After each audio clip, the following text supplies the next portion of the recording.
오늘 하루 살아계신 하나님의 평안이 여러분의 삶에 가득하기를 기도합니다. 혹시 하나님께서 명하신 일의 절반쯤 행하고 나서 왜 내 삶에는 아무런 기적도 일어나지 않는지 답답하고 원망스러웠던 적이 있으신가요? 하나님은 분명 약속하셨는데 왜 그 약속이 이루어지지 않는지 의문이 들었던 순간은 없으셨나요? 오늘의 이야기는 바로 그 지점에 서 있는 우리 모두를 위한 하나님의 음성입니다. 온전한 순종이 가져오는 완전한 승리에 대한 이야기이며 동시에 불완전한 순종이 초래하는 뼈아픈 패배에 대한 기록입니다. 오늘 이 말씀이 여러분의 마음에 큰 울림을 준다면 구독과 좋아요를 통해 이 은혜를 더 많은 이웃과 나눠주시길 부탁드립니다. 하나님의 귀한 말씀을 전하는 여러분의 그 손길 위에 하늘의 놀라운 축복이 임하기를 소망합니다. 이제 우리 함께 여호수아서 6장의 말씀 속으로 들어가 보겠습니다. 이스라엘 자손들로 말미암아 여리고 성은 굳게 닫혀 있었고 출입하는 자가 아무도 없었습니다. 여리고는 난공불락의 요새였습니다. 인간의 힘으로는 도저히 무너뜨릴 수 없는 거대한 장벽과도 같았죠. 바로 그때 주님께서 여호수아에게 말씀하십니다. 보아라, 내가 여리고와 그 왕과 용사들을 이미 내 손에 넘겨주었노라. 여러분, 이 말씀의 시제를 주목해 보십시오. 전투는 아직 시작되지도 않았습니다. 그런데 하나님께서는 이미 승리가 주어졌다고 과거형으로 선포하십니다. 이것이 바로 영적인 원리입니다. 우리의 싸움은 이 땅에서 시작되기 전에 이미 하늘에서 결정됩니다. 하나님과 우리가 같은 편에 서는 순간 우리는 아직 싸우지 않았음에도 불구하고 이미 승리한 자들입니다. 하늘의 관점을 유지하는 것이 이토록 중요합니다. 하늘에서 이미 이루어진 일을 볼 수 있을 때 우리는 이 땅에서 담대함과 확신을 가지고 나아갈 수 있습니다. 그런데 하나님께서는 이처럼 놀라운 승리의 약속을 먼저 주셨을까요? 그 이유는 바로 그분이 제시하실 전투 계획이 인간의 이성으로는 도저히 이해할 수 없는 것이었기 때문입니다. 하나님의 전략은 이것이었습니다. 엿새 동안 모든 군사들은 하루에 한 번씩 여리고 성 주위를 조용히 돌기만 하라. 그리고 7째 날에는 7명의 제사장이 7 양가 나팔을 잡고 성 주위를 7번 돌아라. 마지막 7번째 바퀴를 돈 후에 제사장들이 나팔을 길게 불면 모든 백성은 큰 소리로 외쳐라. 그리하면 그 성벽이 무너져 내릴 것이다. 상상해 보십시오. 성벽 위에서 비웃고 있을 적군들 앞에서 며칠 동안 그저 침묵 속에 걷기만 해야 하는 이스라엘 군사들의 심정을 말입니다.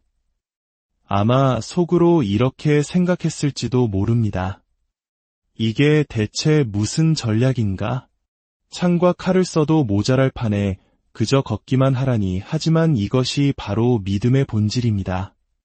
내 생각과 경험으로는 이해되지 않더라도 하나님의 말씀을 그대로 신뢰하고 따르는 것. 그것이 바로 믿음입니다. 숫자 7은 성경에서 완전함을 상징합니다. 하나님께서는 그들에게 완전한 순종을 요구하신 것입니다. 엿새 동안 순종하고 마지막 7째 날에 포기했다면 성벽은 결코 무너지지 않았을 것입니다. 많은 사람들이 하나님의 명령 중 절반만 따르고는 왜 하나님께서 아무 일도 하지 않으시냐고 불평합니다. 하지만 기억해야 합니다. 부분적인 순종은 완전한 승리를 가져올 수 없습니다. 결승선을 통과하지 않은 마라톤 선수는 아무리 오랫동안 트랙을 달렸어도 완주한 것이 아닙니다. 우리는 하나님과 함께 믿음의 경주를 끝까지 완주해야 합니다. 히브리서 11장은 여리고 성벽이 믿음으로 무너졌다고 증언합니다. 구약의 이야기는 우리에게 역사적 사실을 보여주고 신약은 그 속에 담긴 영적인 원리를 깨우쳐줍니다. 그들은 보이지 않는 하나님의 약속을 믿고 행동했기에 기적을 체험할 수 있었습니다. 스스로에게 질문을 던져 보아야 합니다. 나는 지금 나의 불완전한 순종 때문에 하나님께서 내 삶에 행하시려는 위대한 일을 가로막고 있지는 않은가?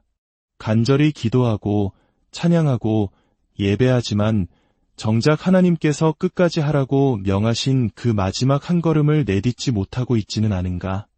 마침내 7째 날 7번째 바퀴를 돈 후 여호수아의 명령에 따라 온 백성이 함성을 지르자 견고하던 여리고 성벽이 힘없이 무너져 내렸습니다. 놀라운 것은 그 무너진 성벽의 돌들이 이스라엘 백성이 성 안으로 진격하는 디딤돌이 되었다는 사실입니다. 가장 큰 문제였던 장애물이 오히려 승리로 나아가는 길이 된 것입니다. 이것은 신약에서 예수님께서 폭풍우가 몰아치는 바다 위를 걸어오셨던 사건을 떠올리게 합니다. 제자들을 두렵게 했던 바로 그 문제, 그 거친 파도 위를 주님은 당당히 밟고 서셨습니다.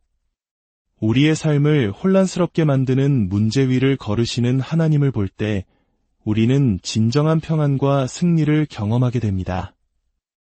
이것이 바로 원수를 당신의 발판으로 삼으시는 하나님의 방식입니다.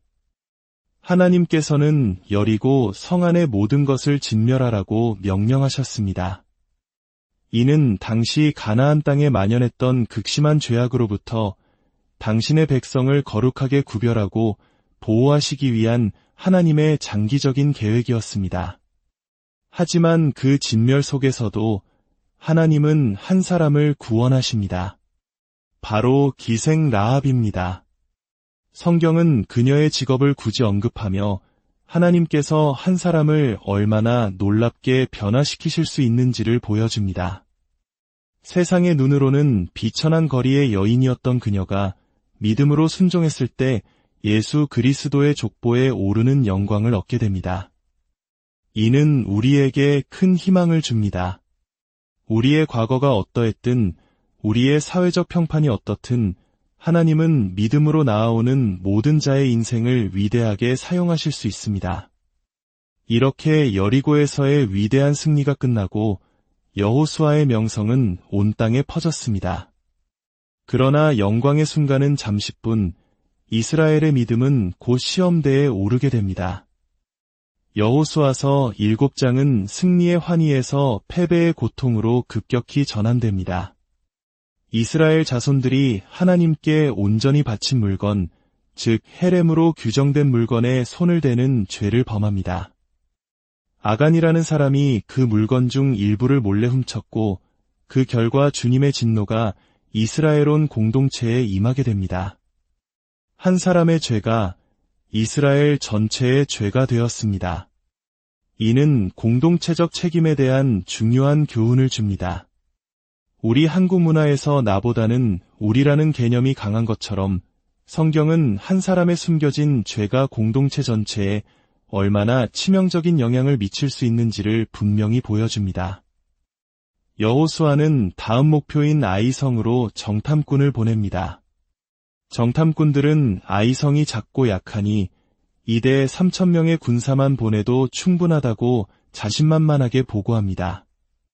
그들은 여리고에서의 승리에 도취되어 교만해졌고 하나님께 기도하고 그분의 뜻을 구하는 과정을 생략했습니다.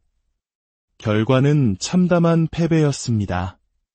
고작 3,000명을 보냈지만 그들은 아이성 군사들 앞에서 도망쳤고 36명의 동족을 잃었습니다. 백성들의 마음은 물같이 녹아내렸습니다. 여호수아는 옷을 찢고 언약궤 앞에서 땅에 엎드려 부르짖습니다. 주님, 어찌하여 이런 일이 일어났습니까? 왜 우리를 이 지경에 이르게 하셨습니까? 그때 하나님의 음성이 들립니다. 일어나라. 어찌하여 그렇게 엎드려만 있느냐? 이스라엘이 죄를 지었다. 그들이 나의 언약을 어기고 내가 명령한 것을 어겼다. 그들이 온전히 바친 물건을 훔치고 속여서 자기들의 물건 가운데 두었느니라. 하나님께서는 여호수아의 시선을 상황에서 죄로 돌리십니다. 상황이 왜 이렇게 되었냐고 묻는 여호수아에게 하나님은 너희의 죄가 무엇인지 보라고 말씀하십니다. 여리고에서의 의로움은 승리를 가져왔지만 아이 성에서의 불의함은 패배를 가져온 것입니다. 어제 하나님이 나와 함께 하셨다고 해서 오늘 내가 죄 가운데 거하는데도 그분이 무조건 내 편이 되어주시는 것은 아닙니다. 하나님은 명령하십니다. 너희 가운데서 그 저주받은 물건을 제거하기 전까지는 너희 원수들 앞에 결코 설 수 없을 것이다. 결국 제비뽑기를 통해 아간의 죄가 드러나고 그와 그에게 속한 모든 것이 진멸됩니다. 공동체 안에 있던 죄의 뿌리가 뽑혀나간 것입니다. 그 후에야 비로소 하나님께서는 여호수아에게 다시 말씀하십니다. 두려워하지 말며 놀라지 말라. 군사를 다 거느리고 일어나 아이로 올라가라. 보아라, 내가 아이 왕과 그의 백성과 그의 성읍과 그의 땅을 다 내 손에 넘겨주었노라. 다시 한번 승리의 약속이 주어집니다. 그런데 이번에 하나님께서 주시는 전략은 여리고 때와는 완전히 달랐습니다. 성 주위를 돌라는 종교적인 전략이 아니라 성 뒤의 군사를 매복시키는 치밀한 군사 전략을 지시하십니다. 여기서 우리는 아주 중요한 원리를 발견합니다. 어제의 성공 방식이 오늘의 성공 방식이 아닐 수 있다는 것입니다.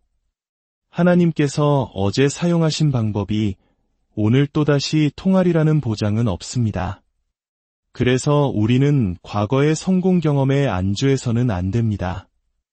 매일, 매 순간 살아계신 하나님과 끊임없이 소통하며 오늘 나에게 주시는 그분의 새로운 인도를 구해야 합니다. 하나님의 새로운 전략에 순종한 이스라엘은 마침내 아이성을 정복하고 대승을 거둡니다. 첫 번째 전투에서 그들을 패배시켰던 바로 그곳에서 이제는 완전한 승리를 쟁취한 것입니다. 승리 후에 여호수아가 한 일은 의미심장합니다. 그는 에발산에 하나님을 위한 제단을 쌓고 율법의 말씀을 돌에 기록합니다. 그리고 온 백성 앞에서 축복과 저주의 말씀을 낭독합니다. 승리의 가장 큰 요인이 하나님의 말씀에 대한 순종에 있음을 다시 한번 온 백성에게 각인시킨 것입니다. 오늘 여리고와 아이성의 이야기는 우리 삶에 깊은 통찰을 줍니다. 우리의 삶에도 여리고 성처럼 도저히 넘어설 수 없을 것 같은 문제들이 있습니다. 그러나 하나님의 말씀을 믿고 끝까지 온전히 순종할 때 그 어떤 견고한 성벽도 무너져 내릴 줄 믿습니다. 또한 우리 안에는 아간의 죄처럼 아무도 모르게 숨겨둔 죄악이 있을 수 있습니다. 그 작은 죄 하나가 우리 삶 전체를 패배로 이끌고 있지는 않은지 돌아보아야 합니다. 하나님 앞에 그 죄를 정직하게 내려놓고 회개할 때 우리는 다시 일어서서 승리를 향해 나아갈 수 있습니다. 오늘 말씀을 통해 여러분의 삶을 가로막고 있던 견고한 여리고 성이 믿음의 함성 앞에 무너져 내리기를 소망합니다. 여러분 안에 숨겨져 있던 아간의 죄가 성령의 빛 앞에 드러나 온전히 해결되기를 바랍니다. 그리고 과거의 방식이 아닌 오늘 나에게 말씀하시는 하나님의 새로운 전략으로 아이 성과 같은 문제들을 정복하는 놀라운 승리를 경험하시기를 주님의 이름으로 간절히 축복합니다. 이 말씀이 여러분의 영혼의 힘이 되었다면 구독과 좋아요로 함께 은혜를 나누어 주십시오. 여러분의 삶의 모든 걸음에 주님의 인도하심이 늘 함께 하시기를 기도합니다.